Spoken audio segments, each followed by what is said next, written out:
You were in my house. You were sleeping in my bed. While I was in that hospital fighting to stay alive, after giving you my kidney, you were with my husband. Blessing, I did not plan it. It just... You did not plan it. You did not plan it. I went under anesthesia praying I would wake up so you could live. And you could not even wait until my stitches healed. Blessing, let me explain.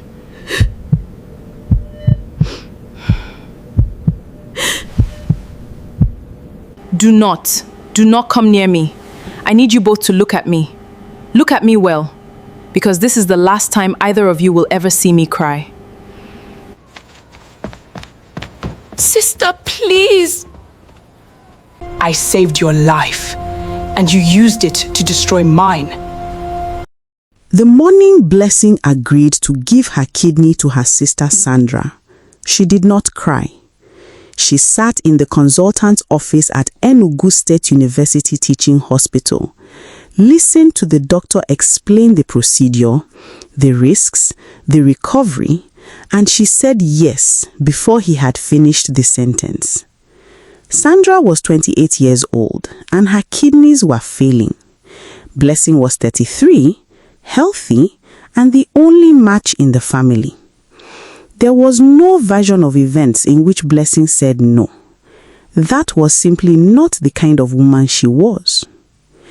Michael drove them home from the hospital that day. He held Blessing's hand across the gas stick and told her she was the strongest person he had ever known. Sandra sat in the back seat and stared out at Enugu roads, quiet in the way sick people are quiet, carrying the weight of borrowed time. They had been a family for 6 years by then. Michael and Blessing married, Sandra always close, always the younger sister who needed something. School fees, rent, a shoulder. Blessing had always provided. That was the arrangement nobody named, but everybody understood. The surgery was scheduled for a Tuesday in March. Blessing went in first. The procedure took 4 hours. When she came out of anesthesia, her throat was dry and her side felt like something had been removed because something had been. She spent 11 days in the hospital. Michael visited every day for the first 5, then every other day. Then he stopped coming as frequently, blaming work, blaming traffic, blaming the kind of vague reasons a trusting woman accepts without examination. She talked herself out of them for 4 months. It was their neighbor, Mrs. Okafor, who finally could not keep quiet. An older woman, a widow, the kind of woman who watches everything from her veranda and says nothing until she decides she has seen enough. She stopped Blessing at the gate one Thursday morning and said simply and without ceremony that Blessing needed to look more closely at what was happening inside her own house. She said it the way older Enugu women say difficult things, directly, without softening, because they respect you enough not to wrap the truth in cloth. Blessing went back inside and sat very still for a long time. Then she started paying attention in a different way. She found the messages 2 weeks later. Not by searching. Michael had never thought to hide his phone from her, which was its own kind of cruelty, that he had been so careless. The messages went back 5 months. They had started while Blessing was still in the hospital, while her body was still learning to function around the space where a piece of her used to be. She read everything. She did not make a sound. That night, she cooked dinner, sat at the table, talked about ordinary things. She was so calm that Michael asked if she was feeling all right. She said she was fine. She smiled. She cleared the plates. She did not sleep. She lay in the dark and felt something shift inside her. Not breaking, shifting, as if everything she had believed about her life was rearranging itself into a new shape, a harder shape, a shape that had no room in it for either of them. By the time Sandra was 7 months pregnant and the secret had grown too large for her body to contain, Blessing had already been planning for 2 months. She had spoken to a lawyer, she had opened a personal account, she had quietly gathered every document that bore her name, property papers, vehicle documents, joint savings records, her own salary history. She had done all of this in silence, in the gaps between her regular life, wearing the same face she had always worn.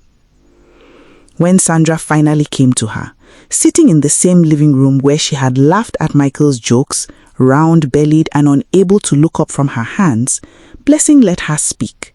She listened to all of it, the accident of it, the regret of it, the way Sandra kept saying she was sorry in the way people say sorry when they want absolution more than they want forgiveness.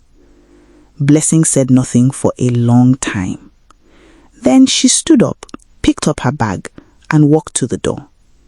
She looked at Sandra once, at the sister whose life she had purchased with her own body, who was now carrying her husband's child in her husband's house, and she said quietly and without anger, "I hope you both find the peace you went looking for, because you will need it."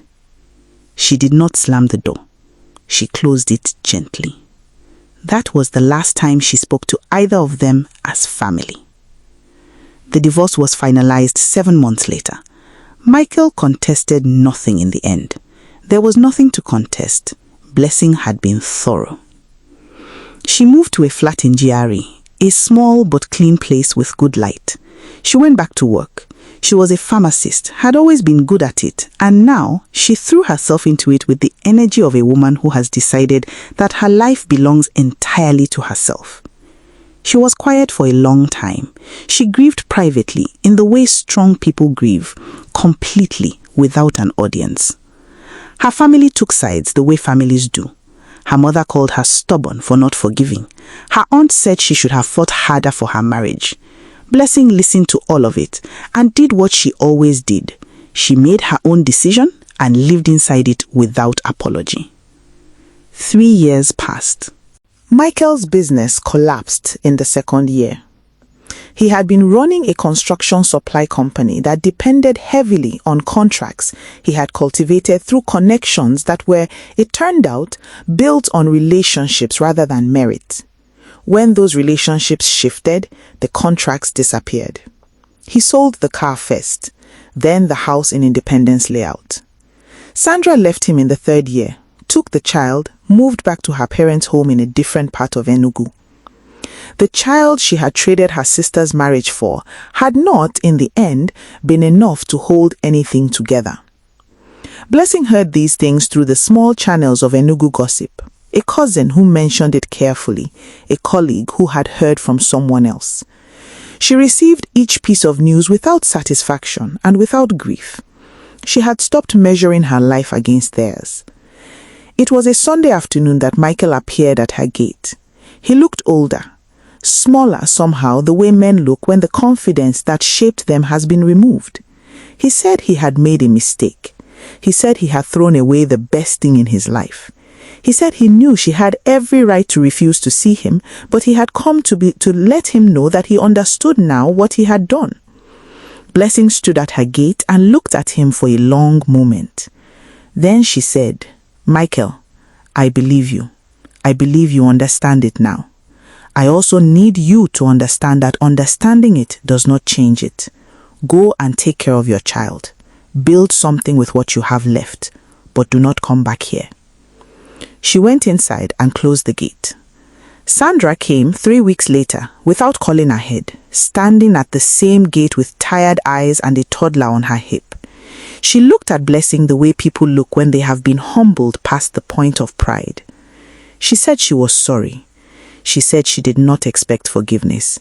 She said she only wanted Blessing to know that not a single day has passed without the weight of what she had done. Blessing looked at her sister, at the child on her hip, an innocent in all of this, carrying no guilt for the circumstances of her arrival.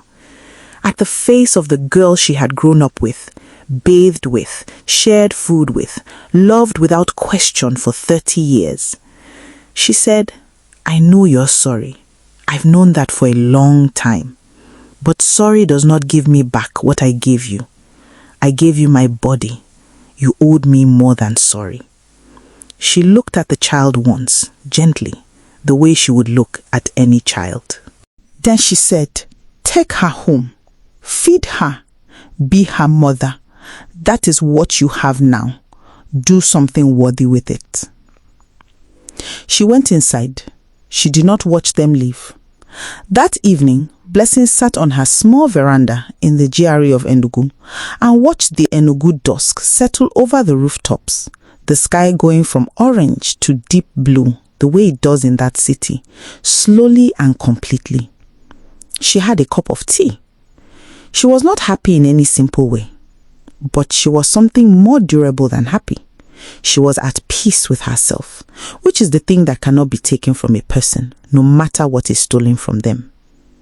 She had given her sister a kidney and nearly died on the table. She had rebuilt herself from nothing, quietly, without applause. And she was still here. That, in the end, was enough. She gave her organ to save her sister's life, and her sister repaid her like this. Tell me honestly, could you ever forgive someone who did what Sandra did? Drop your answer in the comments. If this story touched you, please like and subscribe. Share it with someone who needs it today. And drop a comment. We want to hear from you. God bless you.